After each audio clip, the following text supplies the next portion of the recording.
have you ever worked somewhere and every morning you have anxiety? You're dreading To walk into that place. Yes. Good and inclusive work environments that are good for your mental health and are good for you maybe as a woman. Yes. They help you as an employer attract talent and retain it. Sometimes we like to lie to ourselves. I have more men than women in this department because this profession has more men than women. I really doubt it. I really, really doubt it.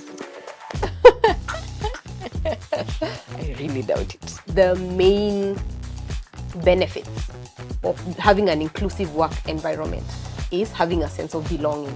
Inclusivity is everyone's responsibility. It's everyone's responsibility. I'm all about the woman agenda. Clearly. Yeah, guys, naeza run for office.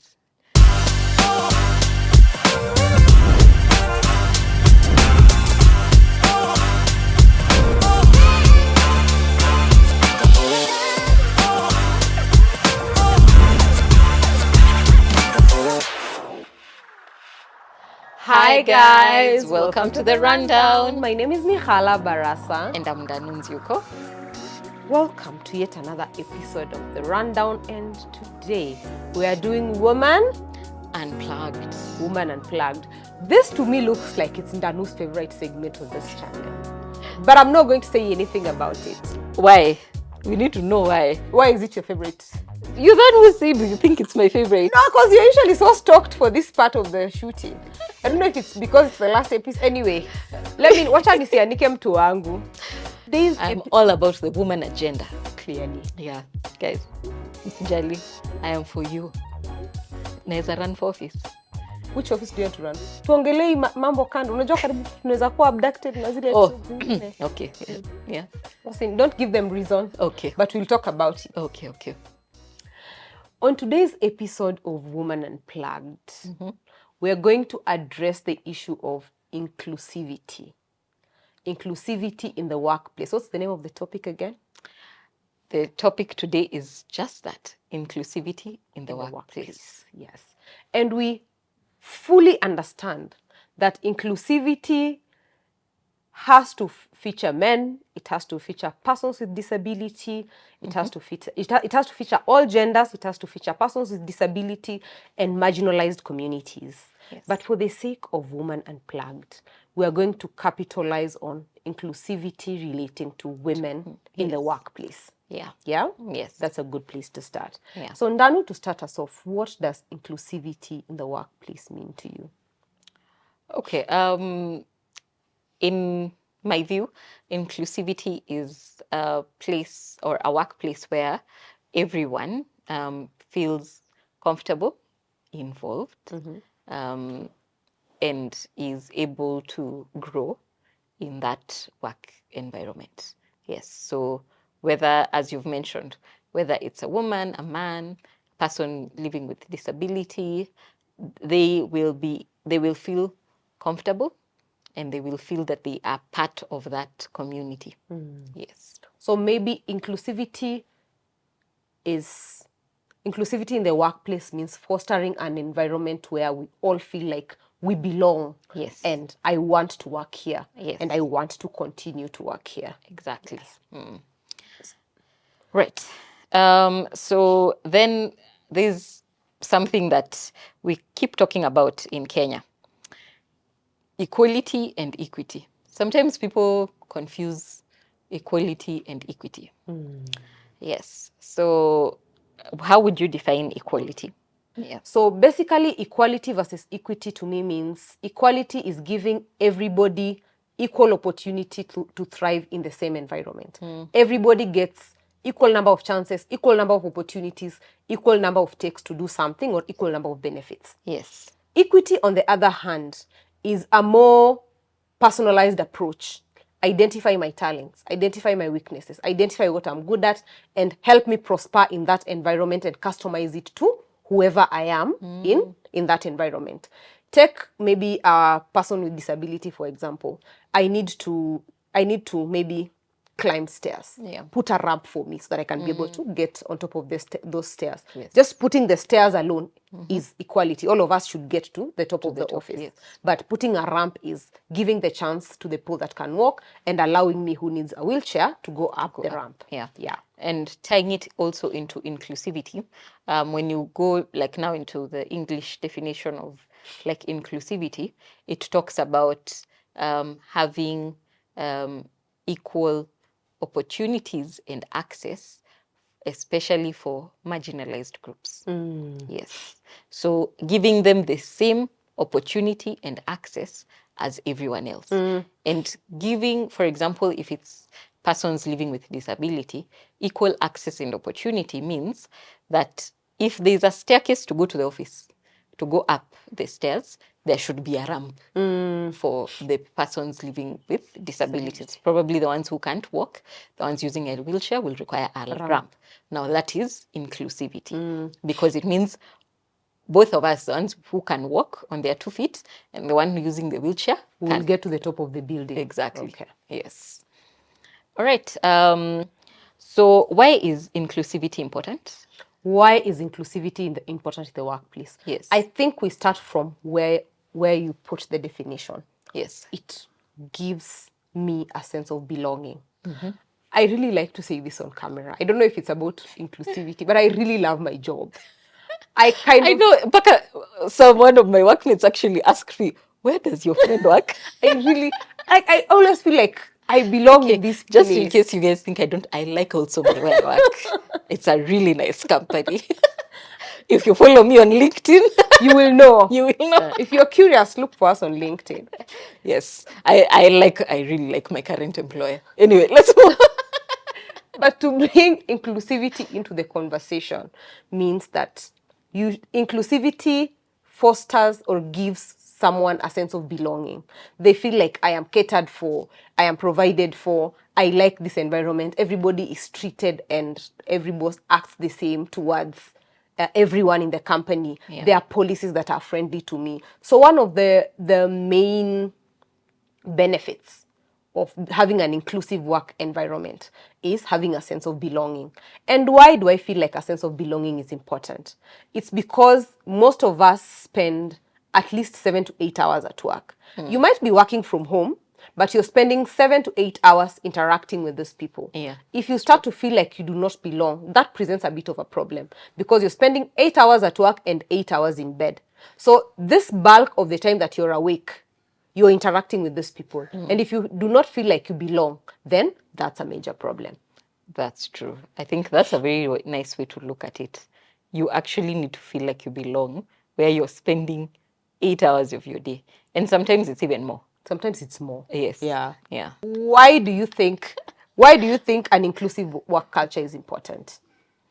Okay. I think an inclusive work culture is important because it fosters an environment where everyone feels mentally safe to come to that office. An office where you're not. Have you ever worked somewhere and every morning you have anxiety? You're dreading. You're dreading to walk into that place. Yes. And sometimes I normally say that when you get to a point where in the morning you are dreading to walk into a place, it might be Time to leave. Yes, Yeah. or it might not be the best place for you because as we've talked about mental health in this podcast, and your mental wellness is very important. So if you work somewhere where you have you can feel that I'm in a safe space mentally, that actually is very important. And that also means that that company is doing something right for you and people like you. So a lot of times, so when I say for you and people like you, for example, if you're a woman and you feel that here where I work, for example, as a mother, I feel comfortable that if I request my line manager that probably I need to work from home because I need to monitor my child. Probably they were sick and I need to monitor their progress. I don't feel fearful to ask. You're not terrified of asking. Exactly. Yeah. Yeah. I'm not dreading coming back from maternity leave because I'm like, that mother's room is where all the dusty files are Are kept. kept. Or I'll go through disciplinary action when I come back from maternity. From maternity. Which is illegal, by the way. Yes. But yeah. Okay. Yes. Story for another Sorry day. for another day. But also the other thing about having an inclusive work environment is what gets around. Yes. I remember there's a role that I applied for, and one of my acquaintances had worked there. So I reached out to her and I said, yeah, I've gotten a role here. What do you think? She said, that person sent me to therapy. Do not take that. Do not take that. That role. And I ended up not taking that role. But what am I trying to say? Good and inclusive work environments that are good for your mental health and are good for you maybe as a woman, they help you as an employer attract talent and retain it. Yes. Because the other thing is that that organization had a lot of turnover. Yeah. And what my acquaintance kept telling me is, look at it. Like, look at it and wonder how many associates has this person had in the past few years. True. Yeah, so I might be biased. She was like, I might be biased in my opinion. It's fine. But look at that turnover. Exactly. And that should tell you there's something that is not right about that work environment. So an inclusive work environment will help you attract talent as an employer and retain the best talent. Yes. Sometimes when I listen to people and they say, oh, I've worked for this organization for like 5, 6, 7, 8, 10 years. I'm like, okay. Yes. Yeah, what is it that they're doing that makes people want to stay there for 10 years? I actually usually ask whenever I go somewhere and I find people have worked in that place for many years. I usually ask, what has kept you here that long? I usually want to know what is it about this place that has kept you this long, because I normally feel like if you're able to retain talent, that's a good thing. It is. Yes. And if you're having people 6 months, they come 6 months, they leave. They're like, whew, I'm out of here. That turnover, as you were talking about, is normally a red flag. If you're looking for a job, check the people, your predecessors. How long have they been in that role? Yeah. So sometimes it might not be the whole company. It might be that specific role. Check on it. Or it could be the company as a whole. So those are two different things. Sometimes you might be getting your intelligence from a department that them they're happy. Yeah. In that company, True, them by their the line way. manager is It's awesome. awesome. But that role that you're going to probably has a different line manager, and that's why probably these people are leaving. And there's a saying, sometimes it's very difficult for us as human beings to accept that people don't leave jobs, they leave bosses. They leave bosses. Yes. And there's a video I saw that said we need to learn that you don't work for the organization, you work for your boss. Yes. So if the boss is good, yes, you will prosper. Yeah. If the boss is not good, you will prosper. But that's not to contrast, you will not prosper. But that's not to contrast with the fact that inclusivity is everyone's responsibility. It's everyone's responsibility. It's true. You cannot just say we have a DEI, diversity, equity, and inclusivity, inclusion, or policy or department, and that's the role of that department. Actually, what inclusivity means is all of us are involved in it. And what does it mean if inclusivity is all our responsibility? Once we learn that, again, gives a better work environment because there is increased collaboration. It's not hard for me to ask Ndanu for something because I know she'll sort me. But if you work in these silos and we're just like this line manager is so, like, we can't touch them with a 10-foot pole, then that kind of dials down your inclusivity, which then reduces collaboration, which makes everyone's work very hard. I actually like the fact that a lot of NGOs do a lot of training on DEI. Yeah, that's actually a good thing because it means that everyone is getting involved in ensuring that the company is an inclusive workspace. So it's not just being left to HR or the DEI department. It's everyone's collective responsibility. And some of those trainings are actually good because sometimes you may find that now, the way we are right now, I think the baby boomers are exiting the workforce because they're getting to their 60s. But for a while, we had baby boomers, Gen X, millennials and Gen Z, all of us We're in the found same each other space. in the same We're in the space. same space. And we all have different approaches in the work environment, how we view certain things in the work environment. And I really enjoy talking to Gen Zs in the office because I come to realize there's so much millennials we have accepted And that, lived with yes, that they would not. exactly. And they will tell you. Yeah. I don't know if Emily will ever watch this channel, but I used to have a Gen Z intern called Emily. She was very good. And on the days that she was not coming, she would not mince her words. Yes. She'd be like, actually, it's 8. I am not coming today. I'm like, 8 a.m. I suffered for a few months. Then I just learned that's just Emily. Like, Yes. because she did her job so well, I just used to be like, it's fine. Like, just tell me a day in advance. I'm not going to crucify you. But yes, you get to learn that our levels of tolerance are very different. Yes. And actually, that now also ties now to women.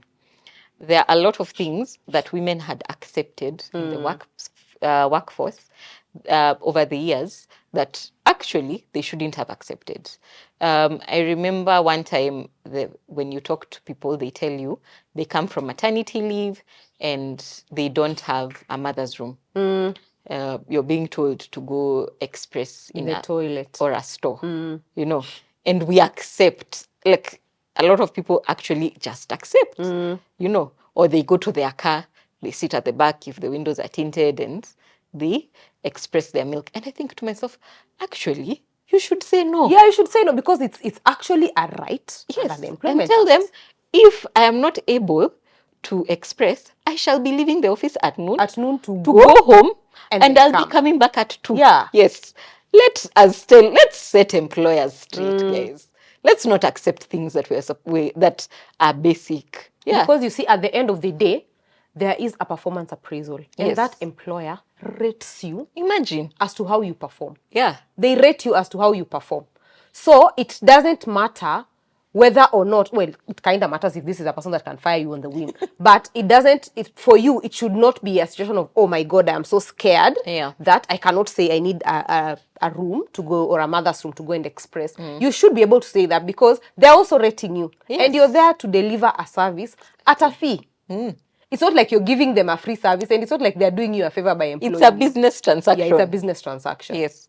And that is something that a lot of times, I think we talked about it when we were talking about the Employment Act, that we need to remember your employer is not doing you a favor by keeping you in the office. They need you as much as you need them. You need them. Yes. Yeah. That's something that we need to be remembering. They're paying you for a service. You deliver that service. If there are things that are happening in the office that are making you uncomfortable, that you're unable to deliver, remember, come media, come India. This person won't care. They will not that be issues be like, that oh made my you God, not you didn't deliver. have a mother's room. Speak up and tell them, actually, I cannot deliver because of 1, 2, 3. I actually usually say there's a reason why it's called human resource. Yes. There's the resource part, but there's the human aspect of it. Exactly. So we're dealing with human beings. If it was your mother, your father, your sister, your brother, your best friend, would you tell them to go and express in the kitchen? Imagine. If this was, let's say if you're a male HR, if this was the Yes. mother of your kid, You'll tell them to go express in the washroom. go in the washroom. Think about that. Yes, that's very true. Another way in which ways in which companies can make their work environment inclusive. Number 1 is look at your policies. Are your policies inclusive? Number 1. That's normally the first thing. The baseline. Yes. Are your policies inclusive?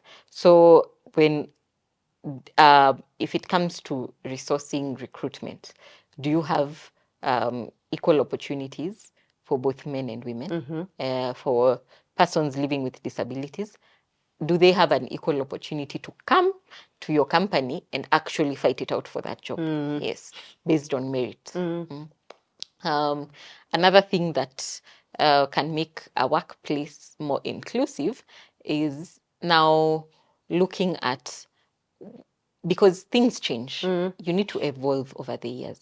So you look at our work environment. When you look at your office, what percentage of men against women do you have? Yeah. And then ask yourself, what is the reason? Sometimes we like to lie to ourselves. Oh, I have more men than women in this department because this profession has more men than women. I really doubt it. I really, really doubt it. I really doubt it. Check. When you have more men in management than women, also you need to ask yourself why. Why? Yeah. You need to understand the reasons. Yes. Why you have more men Than women women. in a department. Yes, Or or in in management. management. And even this then boils down to, what does your policy look like? Yes. And how women friendly or inclusive is the policy. Yes. And the challenge with some organizations is you'll have very good policies and you fail at implementation. It's true. So you're supposed to ask yourself, what does cascading and the implementation of this policy look like? For me, one of the biggest things with policy is everybody in the office, from the intern, from the office cleaner to the CEO, should be able to explain to you policies that directly or indirectly affect them. Or they should at least be able to tell you, this is where the policy is. That's what inclusivity is. If the cleaner and the intern are able to explain to me the sexual harassment policy, as well as the HR department and the CEO, then I can say, okay, Yes. this looks like an inclusive work environment. And a lot of times we management teams usually look at policies as I want them to sign this policy so that if you violate this policy, Yes, I will catch you. I will catch you. That's not how it's supposed to be. Policy awareness is important so that you can foster a good work environment. When everyone is aware of the policies and they adhere to them, you'll find you have a very easy time managing people. Very easy time. And if you get it out of your head that it's about catching people, it's not. Yeah, of course, at the point where there's need for a disciplinary hearing, then you'll pull it out. This is the policy that you signed, and this is what it says.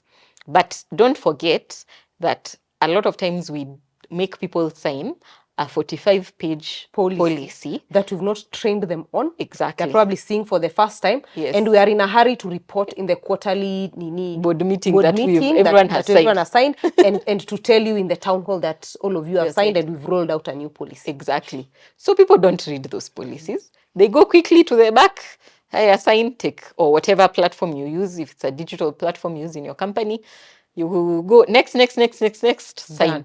And then you move. You need to do policy awareness. Train. Just break it down. Even if you're going to do quarterly awareness about this is what the sexual harassment policy says. If you feel uncomfortable in the workplace, this is what you need to do. This is what our code of ethics says. This is how you're supposed to conduct yourself in the office. This is our dressing policy. Just do snippets throughout the year to keep reminding people what your policies say, what they are. Give even people an opportunity to give you feedback. And to ask questions. Yes. That is very important with policies. Exactly. Give people a chance to ask you questions. Yeah. And even as you speak about disciplinary, there's a training I attended last year. And one of the facilitators was telling us the function of a people's division and HR is not to carry out disciplinary procedures. That is not what HR was meant for. HR is supposed to look at issues of onboarding, making sure everybody is okay at work. Disciplinary is one of those last resort functions of HR. So if you have a workforce that understands your inclusivity, understands all the policies, understands what they're supposed to do, and is mostly following those policies, you'll have very few disciplinary issues. Because a lot of disciplinary issues is also an indication of the organization's understanding of your policy. Because human beings we like to push boundaries. Yes. But most of us, once we know we can color just within these lines, most of us don't like to go outside them. Yeah. But if I do not understand what a policy says, I'm very highly likely to violate that policy. So if you're handling 500 disciplinary issues in a year, pinch yourself in the ear and ask yourself, what is it that I have not done that is currently leading to this issue? And another thing that I think one time we will deal with leadership red flags. one leadership red flag you should also have as, or you should check as a head of department. If you're having like half of your department on PIP, Oh, yes. check yourself. Check yourself. Yes. Or even your, as a HR, half the company is on PIP. Nobody in the company is performing, or people are not exceeding expectations. Check yourselves, guys. And you see, the thing about that is, from the judgments I've read, I was just advising someone on this week.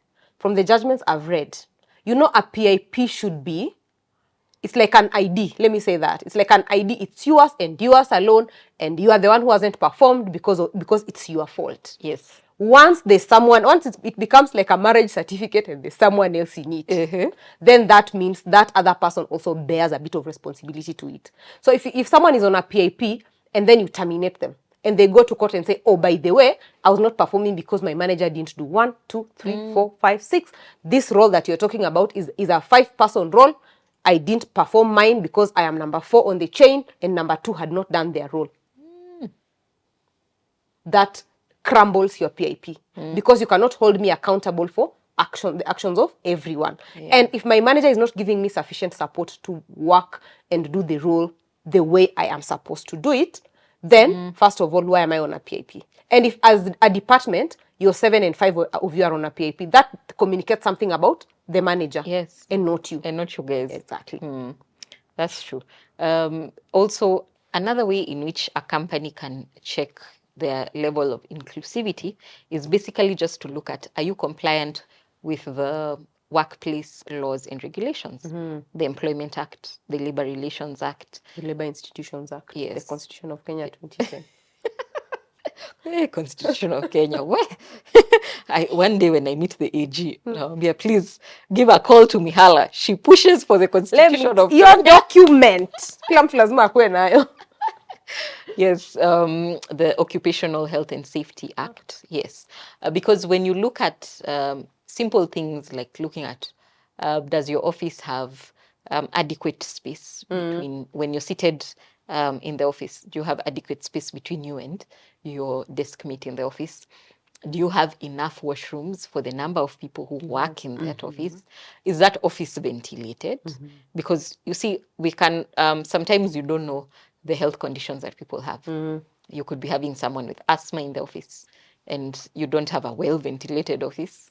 What happens if they get an attack in your premises? And it's because it's not well ventilated, or it's next to somewhere where they burn.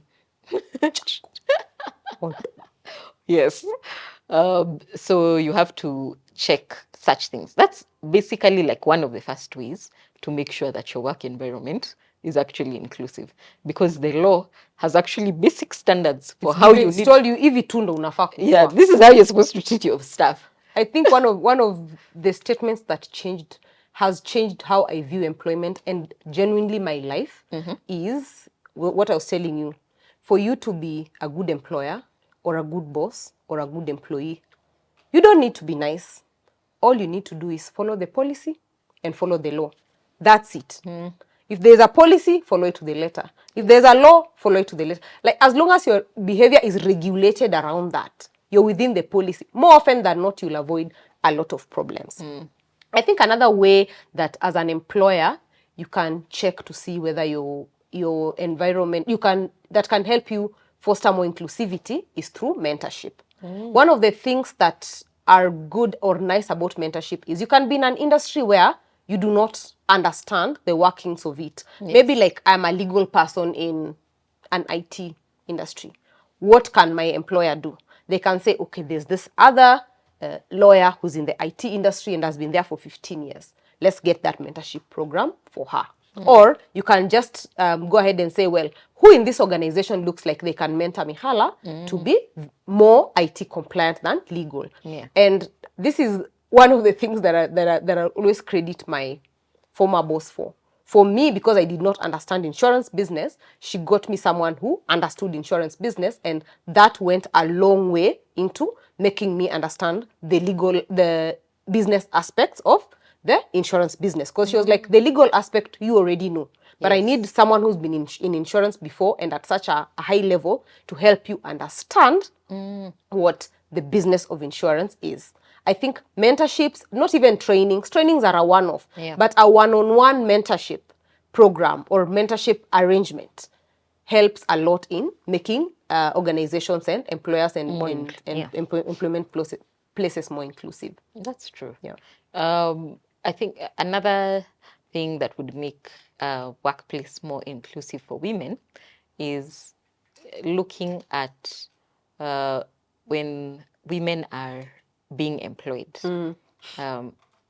or your retention level. Sorry, we talked about the recruitment, so this is about retention. How long are you retaining women? Yes. So if you find, sometimes I know people think, oh, you guys just like doing a lot of data analysis that doesn't make sense. But actually check, do you have a higher turnover of women than men?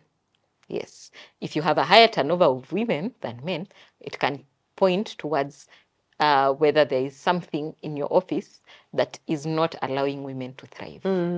Yes. If these women come to this office, maybe it's a conducive environment for younger ladies because probably the working hours are crazy. But now when outside responsibilities increase, they get married, they get families. As they get older, they're like, I can't keep up. I can't keep up with this schedule. Then that's something to also look into.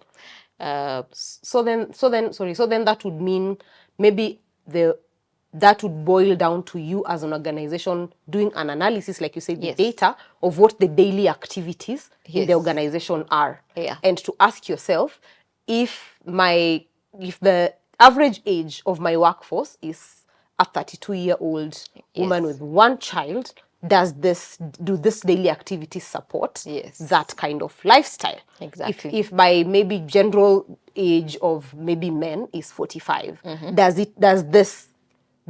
this daily activities support that? Yes. Once you look at your daily activities as an organization and peg it against your maybe average age of your workforce, then that is one of the things that might help you foster a more inclusive environment. True. I was reading about an organization who coincidentally, just coincidentally, most of their workforce, or maybe because of the bosses, I don't know, most of their workforce was of the Muslim faith. So then that would mean that Fridays are not good days for work for them. Yes. So what do these organizations do?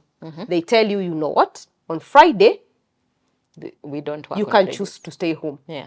As long as you give me those hours on Saturday, which actually gives you a more inclusive work environment. If you're a Christian, it's fine. You can come to work on Friday. But on Friday, coming to work is optional as long as you come in on Saturday. You see, that shows a more inclusive work environment. Because if I want to enjoy my weekend, I will enjoy my weekend if I'm a Christian. But if I want to go to church or I want to go to the mosque on Friday, then I can do so. I can do so. Freely. Yeah. And I can work on Saturday. And I can work on Saturday. Which makes sense. Yeah. I think I like that. Also looking at ESG, the governance aspect. The governance aspect of ESG, Mihala said no acronyms. Please. Environmental social governance. It looks at the number of women an organization has against the number of men, so the ratios, and also the number of women in management. So there, of course, have been some companies that are trying to increase the number of women just because they want to look like they are ESG compliant. But that's not probably how it should be done. It should be, is your workplace able to attract the women and accommodate? Exactly. That's how you should be looking at it. I'm able to attract and retain these women. It's not just a matter of, hey, they're going to look at our metrics. We only have one woman in the board, so you're it's going to be an issue. Yes. Yeah. So now you're advertising. Would you like to be a board member? Women highly encouraged to apply. So that is one of the things that's affecting the freedom against discrimination, and maybe the constitutional mandate to have the 2/3 gender rule, basically. Yes. That is one of the things that actually works a lot against it. Is, are you able to hire, retain, and accommodate? Are we able to get women in parliament? And is parliament able to accommodate and retain or sustain that number of women in those seats?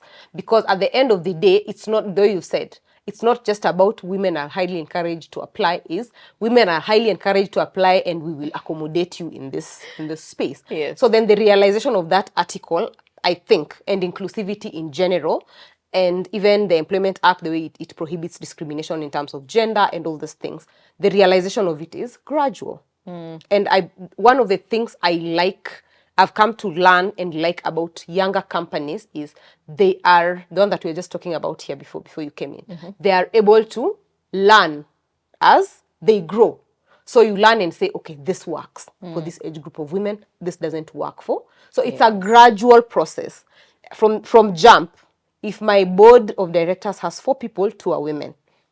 If one woman drops out, then what is it that I can do to aggressively market my board position to be able to get a woman in it and the woman to be comfortable in it? If I am hiring, I have only 10 employees. Out of those 10 employees, can I have 5 women? You know, am I giving them equal opportunities? When they come to interviews, am I treating them in a way that women now feel that I can be able to come to this company and stay in it? Yeah. That's actually a very nice way of looking at it. I think that's maybe should be in leadership 101. Yeah. So what was the next area we're going to look at on this topic? We are actually coming to a close of it, a close of inclusivity. What does inclusivity mean at work? Maybe you can give us your parting shot. My parting shot on inclusivity would be, number one, make sure that everyone in the workplace participates, especially in the annual employee survey. I know a lot of people don't like feeling it, but it's actually good. It is. Especially if it's anonymous. Feel it. The ones that are not anonymous. What wajishughulikie? That one. But it's good to get a pulse of where your people are. What are they feeling about the workspace? What would they want to be improved? Also do, the employee survey can be a culture survey, can also be looking at how do we improve our culture as an organization. So when you get the feedback, don't catch feelings, do your best to improve. I know a lot of times when we get feedback, our first thought is to be defensive. To be reactive about to be like, mbona unanionea hivyo? Yes. Why are you saying that we are not inclusive? Why are you saying that we don't do this for you? So we've done so much for you guys, So sometimes as human beings, that's normally our first instinct. That's why Kasongo is not very happy when we criticize him online. But if you actually have an open mind to the feedback that you receive from your staff, it can actually help you to create an inclusive environment. And something I like to tell people is you can't make everyone happy. You cannot. Yes, you can't make everyone happy. So just do your best. And as I had said, make sure you're adhering to the laws Policies and regulations. and laws, Have policies. That's it. Yani, if you just have proper documentation in place, in as much as you can't make everyone happy and you're following the policies in place, like 3/4 of your staff will be happy. Yes. I think for me, it's the fact, and I've already said this, is inclusivity in the workplace is everyone's responsibility. Don't treat it as this is just for the DEI. Once you let everybody know that making your neighbor, your friend, your manager, your subordinate, the intern, the cleaner, everybody in the organization feel included is my responsibility as well, that is where it starts with. And that starts with, as Ndanua said, you have policies, there are laws. Do your people understand these laws? Do they understand these policies? And do they understand the parts that they play in maybe complying or not complying with those laws? And as much as you're telling me about the laws and the policies and all these regulations, tell me the consequence of non-compliance. Not to scare me, but to just let me know, you know what? There's this whole disruption that happens. Yes. There's this whole disruption that happens when you're not an inclusive work environment. And all of us want to just do a good job, get to the 29th, get paid, and go home. True. Yeah. Yeah. So thank you for listening to us on Spotify and Apple Podcast and watching us on YouTube. If you haven't subscribed, please subscribe to our channel. Follow us at The Rundown KE on Instagram. Follow our personal pages. Ndanunzi Yuko on Instagram, on TikTok, on Twitter or X, and on LinkedIn. My handle is Mihala Barasa on all those platforms. Follow us on The Rundown, as she said, on Instagram. Please also follow us on TikTok. We post some saucy videos there. Saucy to mean it's compliance information, not the other ones that you're thinking about. But thank you so much for tuning in. Keep subscribing, keep sharing our content. And for those of you who hang out with us here every Wednesday, thank you so much. you. In fact, big shout out to my child Yvette. Aki Yvette siwa to watch. By the way, Big and she even shout gives out. feedback. She gives feedback. Big shout out to Yvette. We love you so much. And until we see you all next time, bye.